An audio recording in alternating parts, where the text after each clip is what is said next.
Talk about emotional vulnerability. Okay, so like I was explaining before, that there's emotional sensitivity around boys that is often masked, that when they feel threatened and even when they feel upset and when they feel sad, often that stoicism comes out again. And so the two emotions already touched on. We've got one question that says, my 7-year-old boy is very behind at school and it's really affecting his confidence due to the fact that he understands he is behind.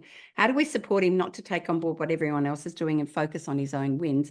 So again, this is that space again, that this little boy is comparing himself to everybody else, and therefore his self-worth, because he's not achieving at the same level. This is one of the biggest gripes that I have around education, is we put such a focus on grades, and our boys are not little brains on seats or sources of data. They're whole children. And I want you to give that whole message to him, that what are his natural strengths? Because he will have them. Yeah.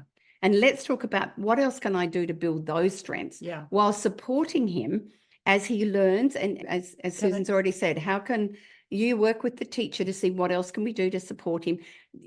His friends really aren't that fussed about it. It's him now starting that negative self-talk around me being less than and not okay.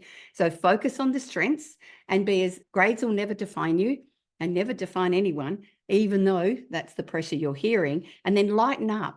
Let him have a lot more fun around home, so that when he comes home, he's going to be so restored by the fact that he's loved and life is still okay, even though I have to work really hard at school. It's what he needs to know. It's not everything, and it doesn't define who he is. Good. And I want to throw in here the work of Dr. Howard Gardner, the multiple intelligence. If you're not familiar with Howard Gardner's work, he identified first 7 and now 9 flavors of intelligence.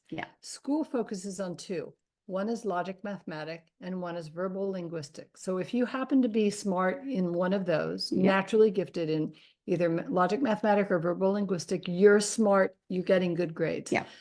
But there's musical intelligence, there's body kinesthetic intelligence, there's visual spatial intelligence, there's interpersonal intelligence, intrapersonal intelligence, there's a naturalist. So these forms of intelligence don't get much play in the school day.